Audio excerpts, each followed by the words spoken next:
Choose wisely. I choose this one. How did you know? Well, I kind of figured the coffee mug that says Jesus. I mean... Oh, right, yeah, right. Pretty obvious. He's been annoying, actually.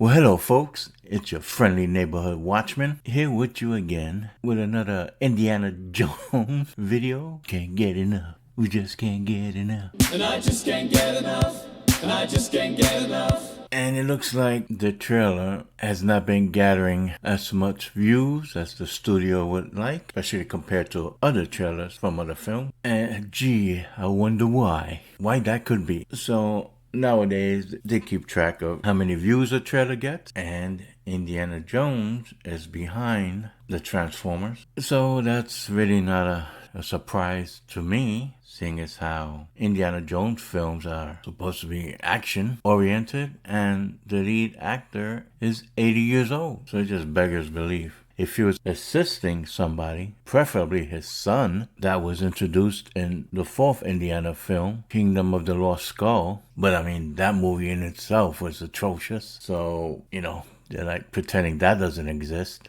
Along with pretending Shia LaBeouf doesn't exist either. But anyway, I digress. This isn't about Indiana Jones 4 and the Kingdom of the Crystal Skull. But without further delay, we have an article here from Bounding Into Comics with the byline by J.F. Trent with the title Indiana Jones and the Dial of Destiny, reportedly pacing far behind Transformers, Rise of the Beast, and Guardians of the Galaxy Volume 3 in audience interest. A report from Puck's Matthew Belloni claims that Indiana Jones and the Dial of Destiny significantly underperformed compared to Transformers, Rise of the Beast, and Guardians of the Galaxy Volume 3 after the three films released trailers during Brazil Comic-Con back at the beginning of December. According to studio source, Belloni reports that Transformers, Rise of the Beast racked up over 506 million views in 2 weeks across YouTube, Facebook,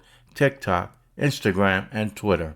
Guardians of the Galaxy Volume 3 drew in 187 million views, while Indiana Jones and the Dial of Destiny only brought in 79 million views. Taking a peek at the YouTube numbers as of January 3rd, the date this article was published, the Indiana Jones and the Dial of Destiny trailer only has 10 million views on the Lucasfilm YouTube channel. Guardians of the Galaxy Volume 3 clocks in with 25.5 million views on the Marvel Entertainment YouTube channel, while Transformers Rise of the Beast has 26.3 million views on the official Paramount Pictures YouTube channel. While Guardians of the Galaxy Volume 3 isn't trailing Transformers Rise of the Beast as much as Belloni reported after 2 weeks, Indiana Jones and the Dial of Destiny is still significantly off the pace compared to Transformers, Rise of the Beast, and Guardians of the Galaxy Volume 3. In fact, both films have more than doubled up on the trailer views compared to Indiana Jones and the Dial of Destiny. The Indy 5 movie is not only trailing these films when it comes to trailer views, as noted by both Belloni's inside source as well as spot checking YouTube, but Belloni also claims the film is already at a disadvantage because Steven Spielberg is not directing the film and Harrison Ford is 80 years old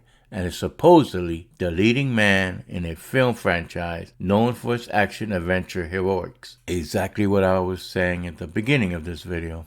The film's promotion has also been plagued by director James Mangold's antagonistic behavior to concerned fans about what he and Lucasfilm have planned for the film. Lucasfilm has a track record of destroying their male-led franchises. Boy, you can say that again. One needs only look at the desecration of Han Solo in The Force Awakens that turned his character into a deadbeat dad who then gets murdered by his own son. Yep, there's that toxic masculinity James Cameron was blabbing about, that idiot.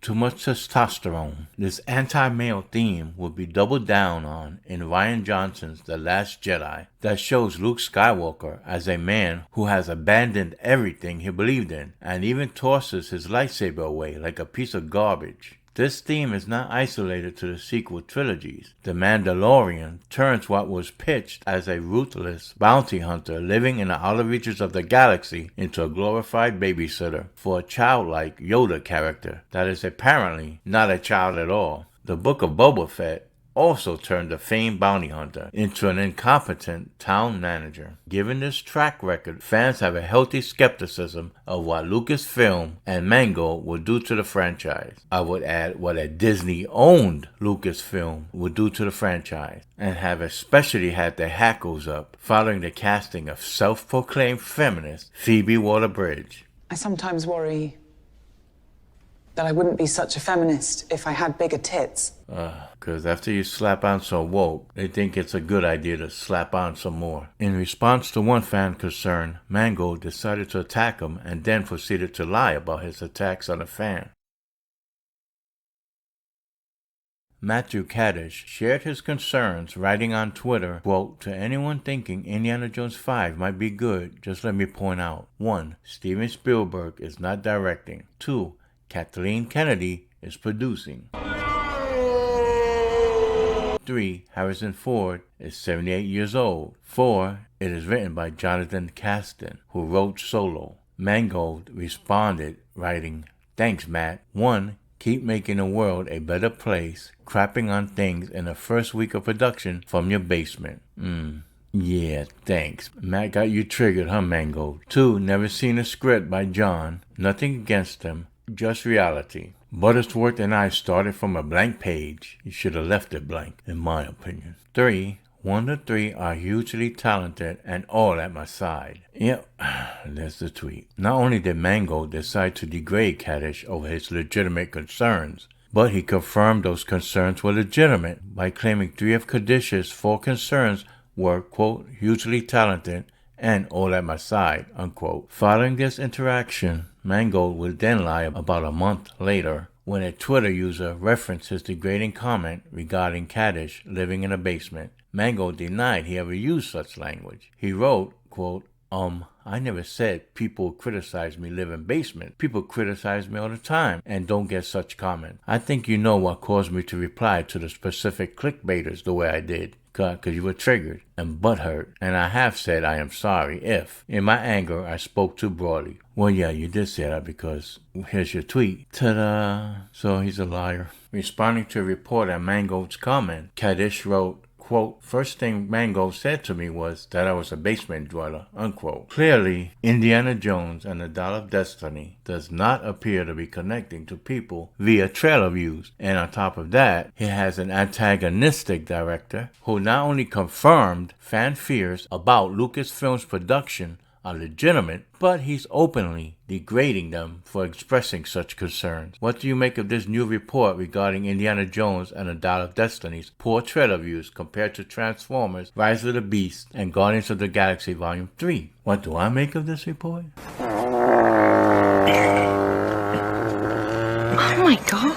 As I said in the beginning, it's not a surprise. You get butthurt directors attacking fans. You have it with Lauren Hissrich on The Witcher. I mean, you get it everywhere. It's commonplace now. You got directors and actors just going at it with fans.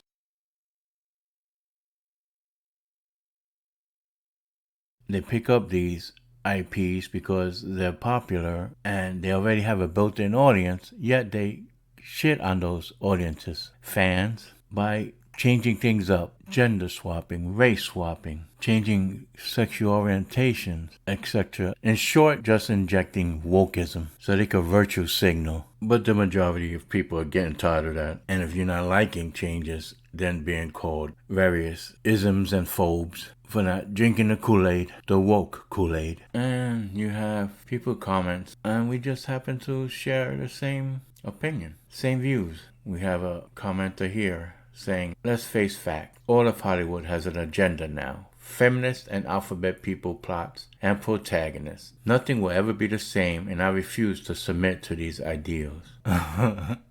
This comment reads, "They can still save this movie. Just cut every scene with Phoebe Waller-Bridge." Fucking hell, okay. Well, we don't know about that, right? It may be beyond saving. Though hopefully things will change. This woke virtue signaling neo-feminist nonsense. But folks, I digress.